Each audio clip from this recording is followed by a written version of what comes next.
What's up mga kampitbahay? Nandito kami ngayon sa San Narciso, Zambales. Simpleng camping setup lang kasama ang tropa. Tara, samahan niyo kami. Na na na na na na na na na. Get together TV, come and camp with me.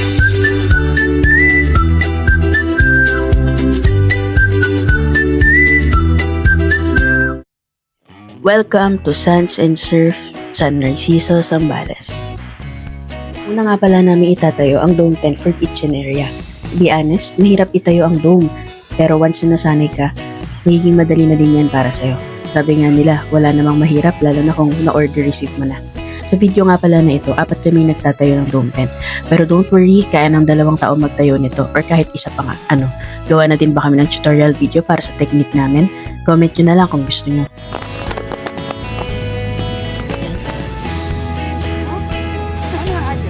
Eh,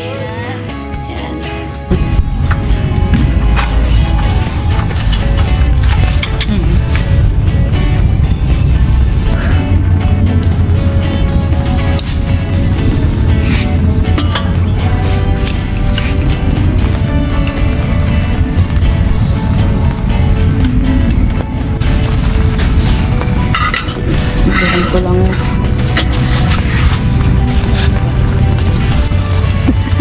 sige, mga kamay-kamay lang. Kasi ako.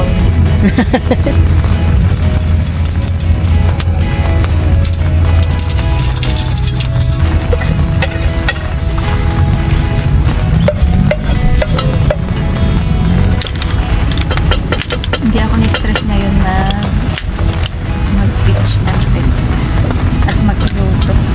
Alam mo na, pag nagluluto tayo, may paganyan tayo. Dilata lang. Dilata lang naman yung ginigisa natin.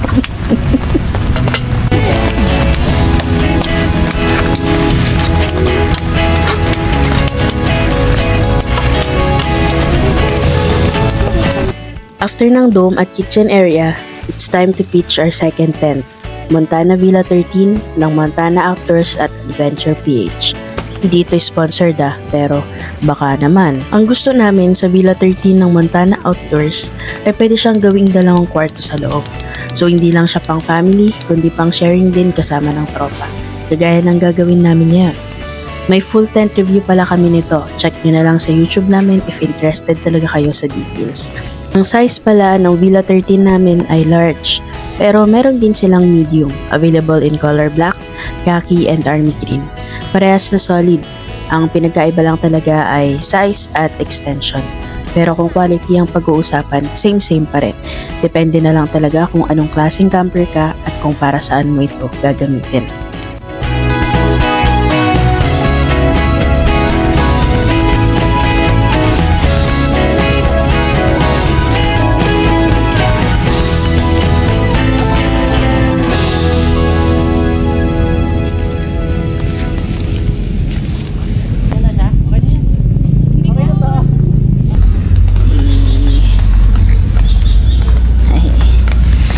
Montana. So, ito nga pala yung campground dito sa Sands and Surf. And papakita na lang namin sa inyo yung setup namin. And during this time, wala kaming kasabay na ibang campers. Kaya solo namin yung place.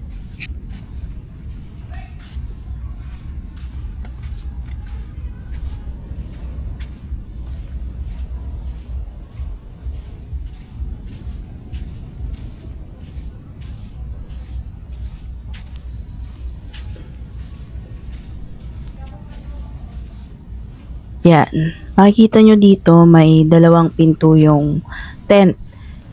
Isa sa harap, saka isa sa likod. Kaya kapag nilagay nyo yung partition sa gitna ng tent, may tag-1 pinto yung partition na yun at tag-2 bintana din. Kaya okay sa privacy and at the same time, okay yung ventilation niya.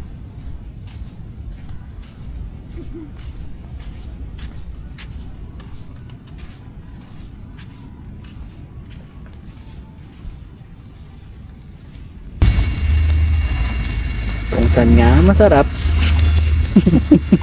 Sige, tuloy mo. Ano nun? Kung saan nga masarap. Yan tayo. Hindi ko kami. Paano to? Madal sa inyo sa kabi. Ano niluluto mo? Kaso yung pwes Ano ba to? Shabu-shabu?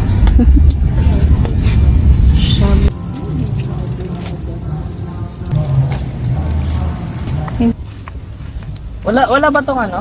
Yung panggaran-garan? Wala, ano lang, salt and pepper lang siya. Kunin ko lang yung isang ilaw lang.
Shoutout nga pala kay Sir Robert, Ma'am Yome at kay John Robert para sa 2 tasa na to. So, ito na nga yung stove namin. Ayan, yung dati. Tapos, ito yung bago. Di ba ang cute? Di ba ang cute? Painit tayo ng soup kagabi. Yung soup namin kagabi, hindi namin naubos. Tapos, mainit na tubig. Pang kape. Yan yung view natin ngayon. Yung may tubig.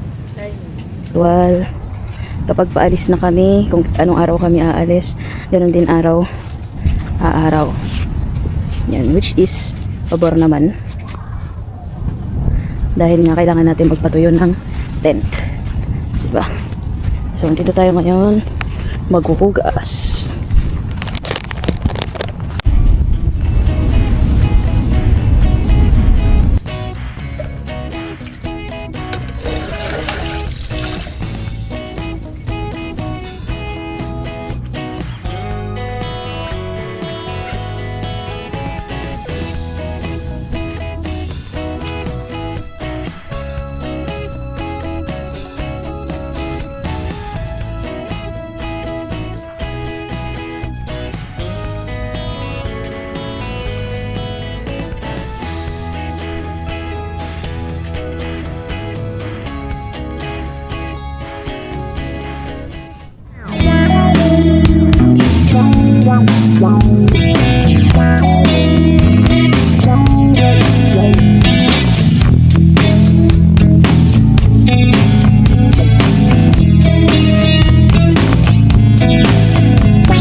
Naman.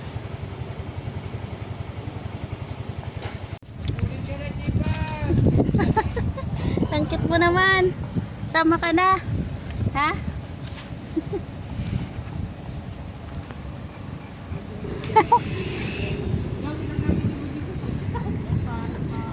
Tinan mo. Nagpapahawak siya. Wala. Ba't kasi ngayon ka lang nagpakita? Dapat kagabi pa.